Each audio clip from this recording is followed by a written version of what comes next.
हो गया और वो आकाश में उड़ गया। आज का जो नौजवान है ये साइंसवादी है, ये हमारी भौतिकवादी और जो हमारी धार्मिक आध्यात्मिक बात को नहीं मानेगा। इसको तुम साइंस के द्वारा आध्यात्मिक को मनवाएगा तो मानेगा। जैसे मैं सूर्य को जल दे करके मैं हर बीमारी का इलाज कर देता हूँ। बताओ कैसे? कैसे बाबा? सूर्य उदय हो रहा है, ये जैसे सूर्य मान लो इसको जी, और मैं यहाँ खड़ा हूँ तो हम दोनों एक ही डिग्री पर हैं जी, सीधा। इसकी जो किरण आ रही है वो सीधी आएगी। जी, मैंने स्नान किया, जी, मेरा बदन गीला है जी, और मैंने तांबे के लोटे में जल भरा तो तांबा कॉपर है, कॉपर में जब जल भर दिया तो कॉपर वाटर हो गया। राइट। और मैं अपने सिर के ऊपर से गिराया जी, और सूर्य का प्रकाश उसमें विटामिन डी रेडियम को लेकर टकराया जी, तो क्या बनेगा? रेनबो बनेगा, इंद्रधनुष बनेगा, 7 कलर बनेंगे। जो हमारे 7 कहते सूर्य के 7 घोड़े हैं। अब उसमें जो हरा रंग है वो क्लोरोफिल का है, जो पत्तियों में पाई जाती है। विटामिन डी और रेडियम से लैस है। वो मेरे मस्तक पे, मेरी आंख पे, मेरे कंठ पे, मेरे हृदय पे, मेरे फेफड़े पे, मेरे लीवर पे, मेरे पित्त पे, मेरे आमाशय पे, मेरे गुर्दों पे जब वो गिरेगा क्या करेगा?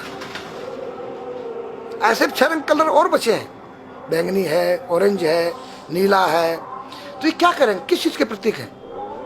जब हरा रंग क्लोरोफिल का है और डॉक्टर कहता हरी पत्तियां खाओ, सब्जियां खाओ, उसमें आपको आयरन मिलेगा। तो अब वो जो विटामिन डी से जो हरा रंग पैदा हुआ है सूर्य की किरण से कॉपर वाटर में, वो क्या करेगा? कोई वैज्ञानिक बताए तो सही मुझे। एक अमेरिका का चेला है, एक रूस का है, वो मेरे भक्त बने हुए हैं। हरिद्वार में क्या वो कोई जल दे रहा होगा सूर्य को, वो भी अपने ऐसे से फेंक रहा है, मैं बैठा देख रहा हूँ ये क्या कर रहा है। मैंने उसको बुलाया तो मैंने यही फार्मूला उसको समझाया। वो मेरा शिष्य बनेगा, बोला ओ ये तो साइंस। मस्तिष्क पर तिलक क्यों लगाते हो इस जगह पर? पहले लगता है पीला, फिर लगता है लाल, फिर लगता है सफेद। 3 कलर क्यों लगते हैं? काला क्यों नहीं लगता? चौराहे पे 3 बत्तियां हैं, जी, देखा होगा। जी। लाल क्यों है? For danger stop. खतरा है, या डेंजर। खड़े हो जाओ, खतरा है। जी। पीला देखो, चलना नहीं है। हाँ, देखो, रेडी रहो, देखो। और सफेद चल सफेद, सफेद तो उसमें, हाँ, चावल लगा रखे ना मैंने सफेद। हाँ, हाँ, वहाँ हरा है, वहाँ हरा है, रेडी टू गो।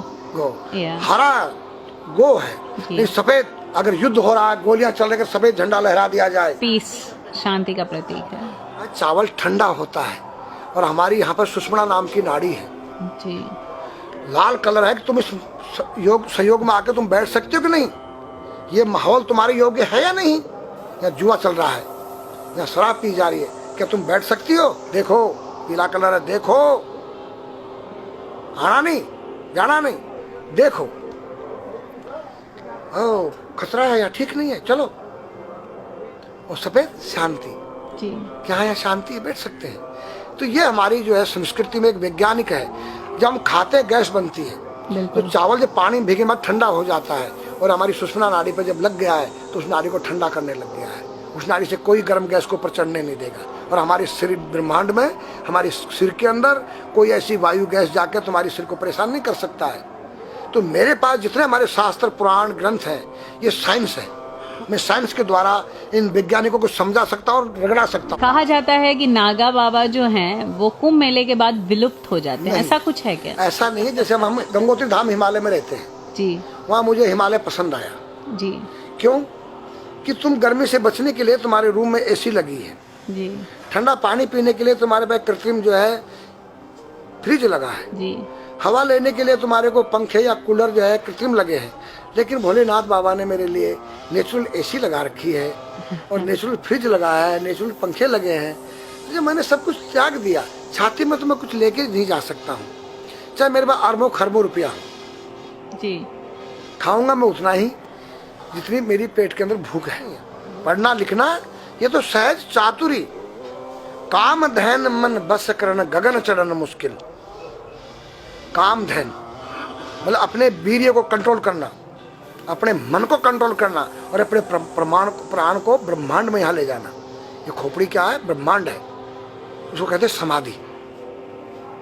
सारे शरीर के प्राणों इकट्ठा करके इस ब्रह्मांड में मस्तिष्क में ले जाके बैठ जाना, जिसको ब्रह्मरंध्र कहते हैं, उस गुफा के अंदर। ये 3 वस्तु मुश्किल है, बाकी सब आसान है। अपरिग्रह मतलब उतना रखो जितना तुम्हें आवश्यकता है, अधिक मत रखो।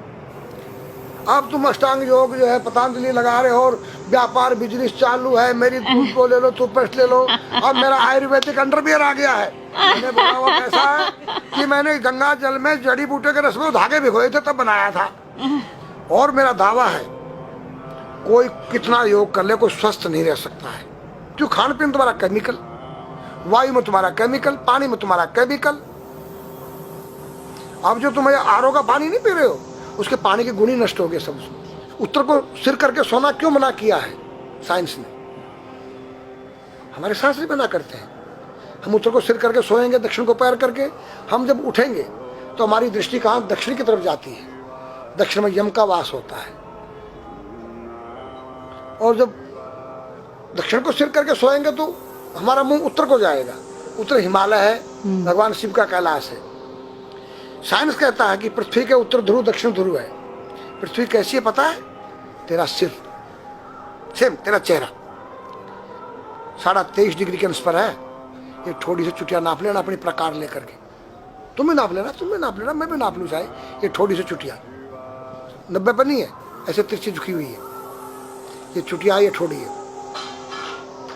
66.5 डिग्री कोण बनाती है। तो ये जो चुंबक मैग्नेट पावर है उत्तर से नॉर्थ से साउथ तक, हम जब सिर उत्तर की तरफ करेंगे तो ये नॉर्थ है, वो नॉर्थ है। नॉर्थ को नॉर्थ धक्का मारेगा तो तुम्हारे दिमाग में और तुम्हारे हार्ट में डिस्प्रोजन होगा और बैलेंस बिगाड़ेगा। इसलिए साइंस में कहता है कि उत्तर की ओर सिर मत करो, और हमारे शास्त्र भी कहते हैं कि उधर मत करो, नीचे उधर दक्षिण की तरफ यम का वास है, उनकी तरफ दृष्टि पड़ती उठते ही।